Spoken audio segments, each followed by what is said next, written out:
This budget being approved brings a lot of good to the island of St. Martin.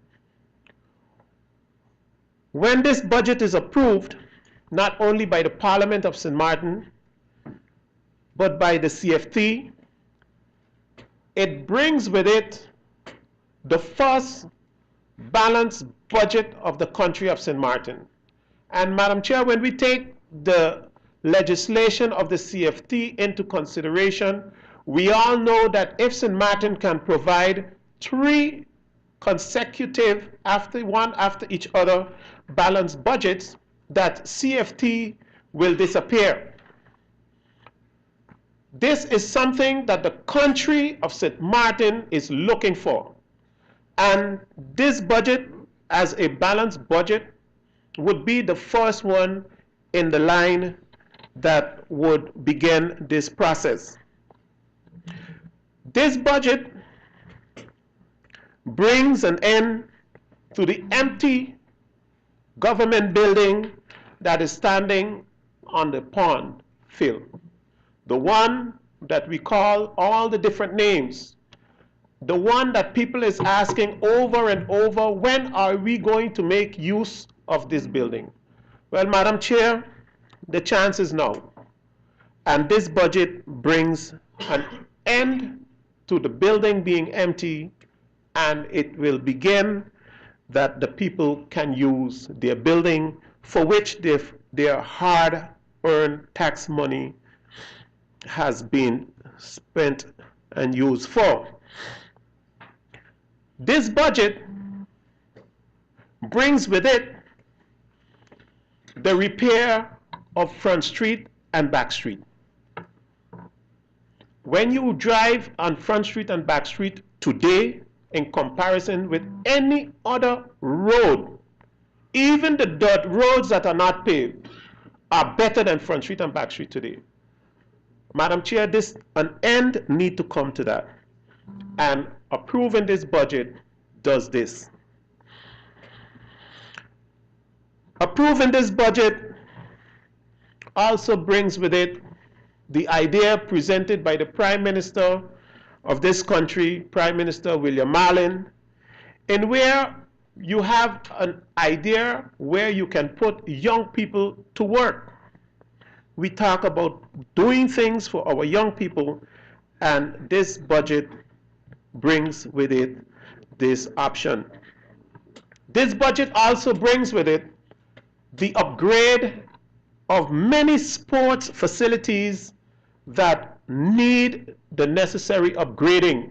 And sport facilities are the things that keep young people busy, and once they can get rid of some of their energy, we all know they stay usually in the good direction. This budget also brings with it the upgrade, the necessary delay upgrade of the many schools.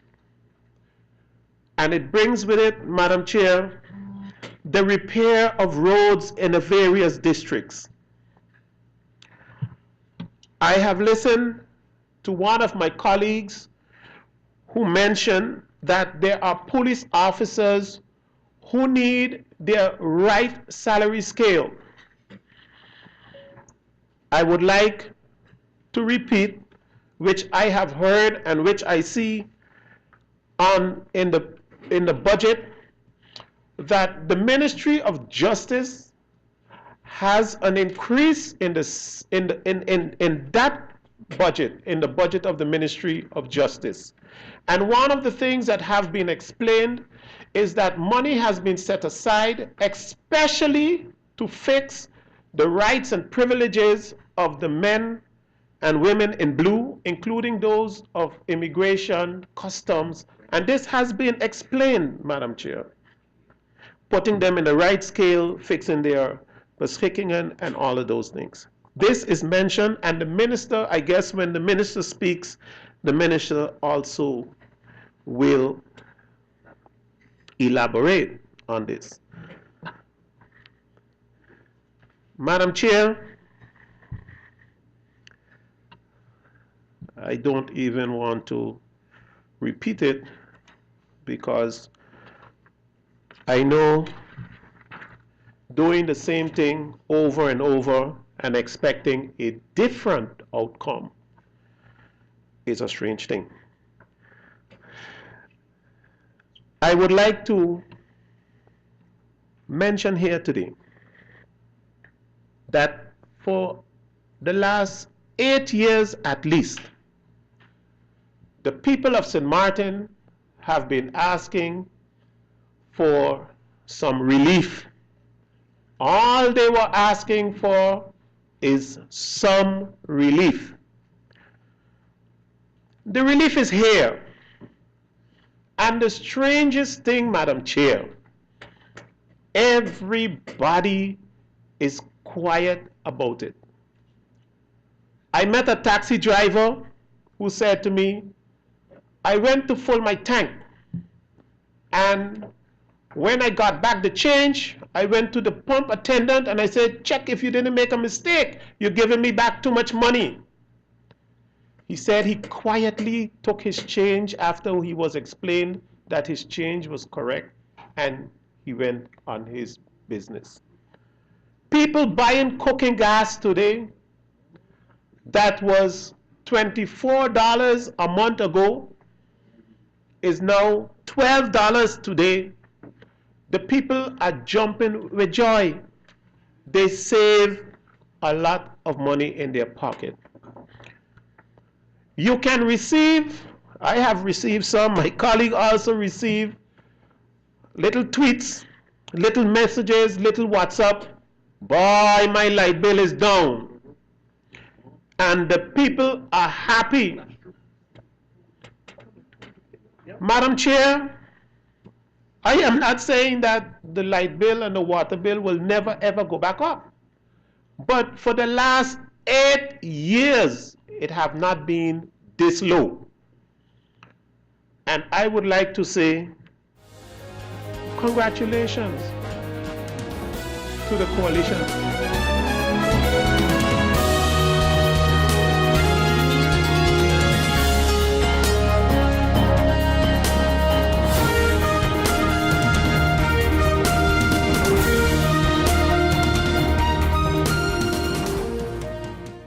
Life is a journey full of connections. You're in safe hands even when life starts too soon. You don't have to miss a single beat.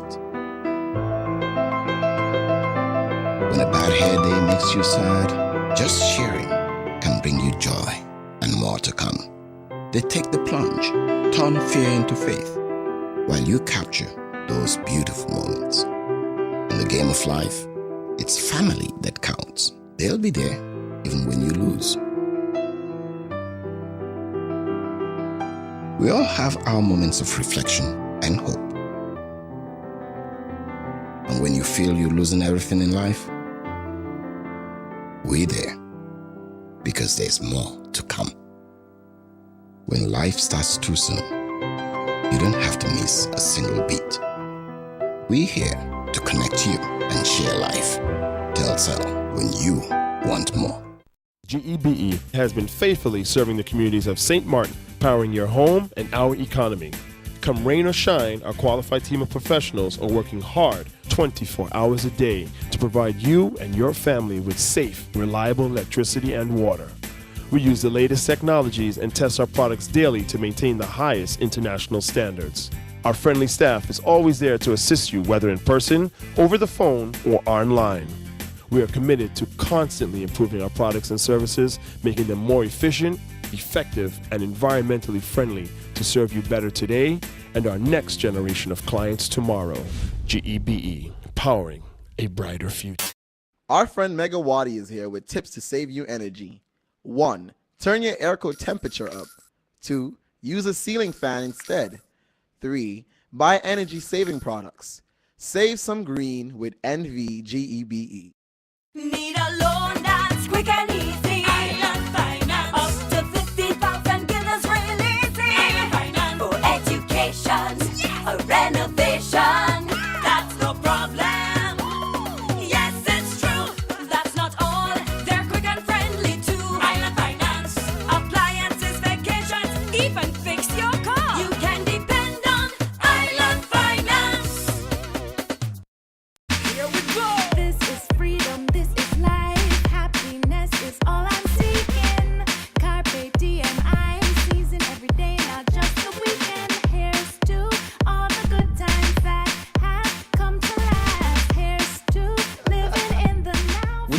afford what you crave, life just gets so good.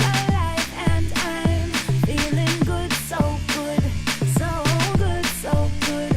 Hey, I'm gonna live my life, feeling good, so good, real good, so KFC, so good for everyone. Oh my, what an inventory list, and so unnecessary. But wait, your home contents are all insured by Be Sure. That means that you determine the amount you want to insure. No inventory list, no hassle. Are you be sure? Be sure. Bob, I can understand why you're parking so carefully. Of course, when you can get 80% discount on your Be Sure car insurance. But that's overdoing it, Bob. Are you be sure? Be sure. Yeah!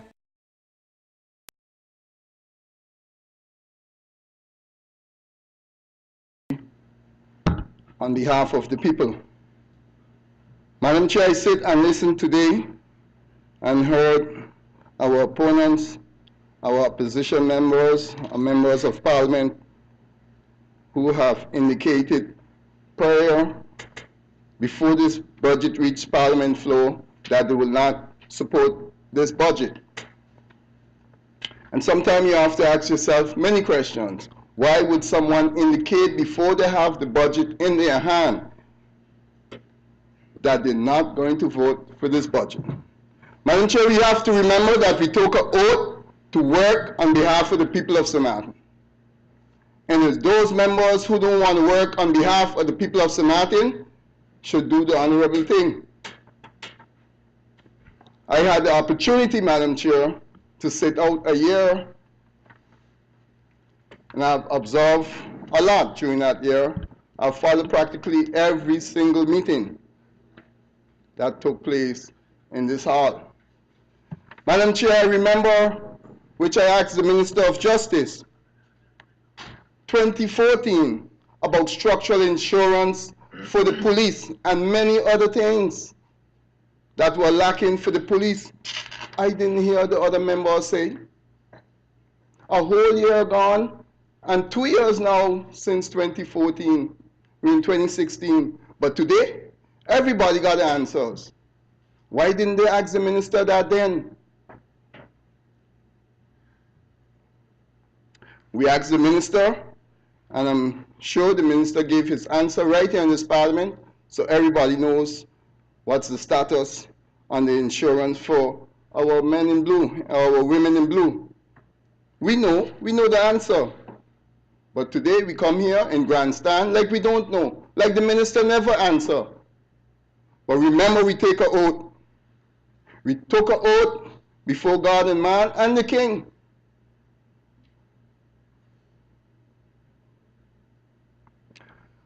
I will leave that there for now. Madam Chair, I want to bring this forward to the Minister of Education, or any minister.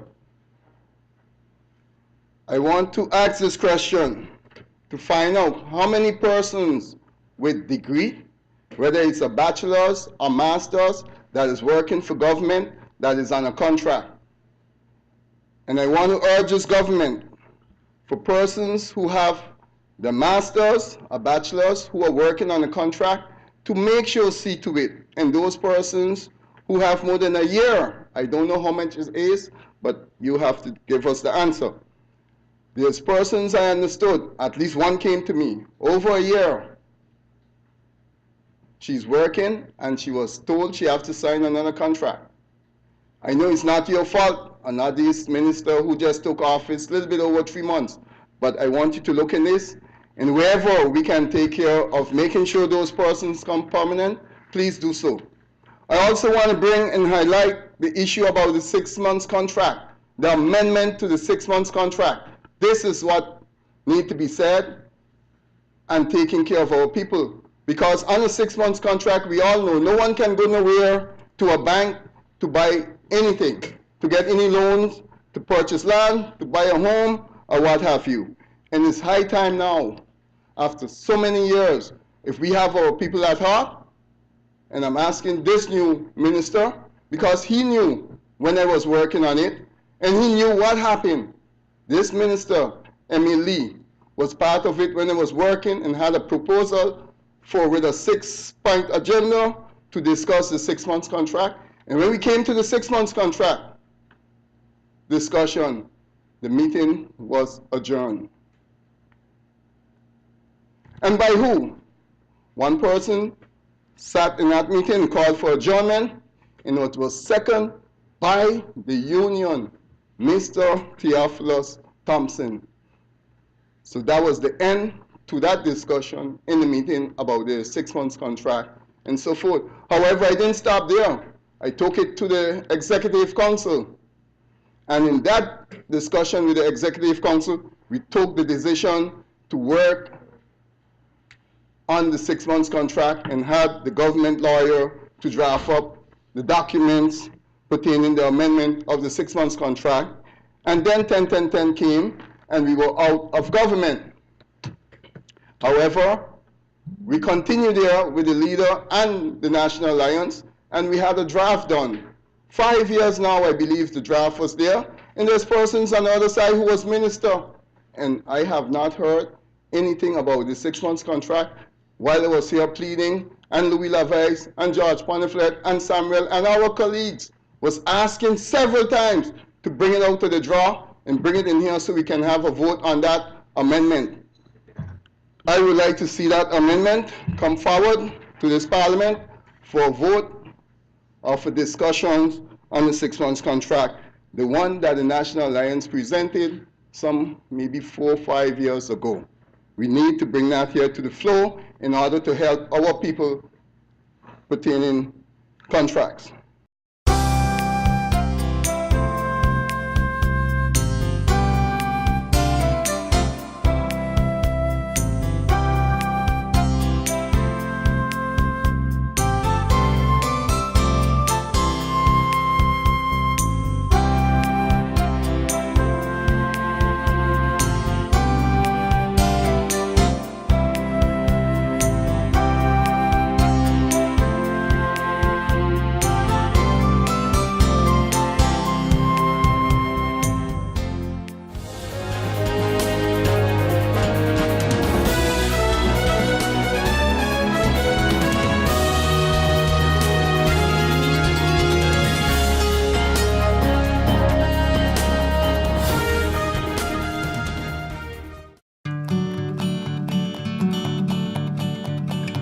It's been said that behind every door, possibility awaits.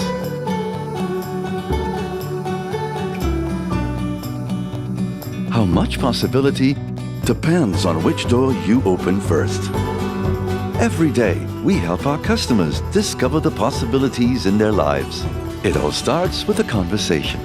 Scotiabank. Discover what's possible.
One, 2, 3, 4. This is how common it is to develop a mental illness. 1 out of every 4. 4, 4. 4. But there is hope. Today, most mental illnesses can be managed and treated. Visit your general doctor if you feel concerned about your thoughts and behaviors or have some difficulty dealing with some of life's issues. If you have been diagnosed and are suffering from a mental illness, keep in mind these 4 points to help you manage your mental health. 1. Get regular checkups with your general doctor. 2. Stay on your treatment plan to prevent relapses. 3. Find a strong support group in your family and friends. And 4. Never be afraid to ask for help and look out for the warning signs of your illness. Remember, you are not alone. We are as close as one. 2. 3. 4. Learn about mental health illness by going to the Mental Health Foundation's website at www.mhf-sxm.com.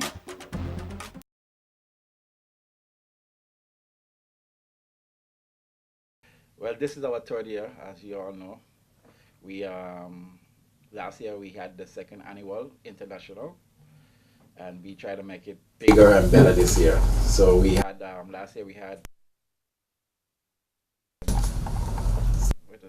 Tortola, Aruba, and a team from America. So this year we have 2 teams from America: Tortola, St. Kitts. We also have St. Thomas. We also have Dominica, Santo Domingo, and Curacao. So we have basically 10 teams. We can't go no more than that because the period is too much for everybody.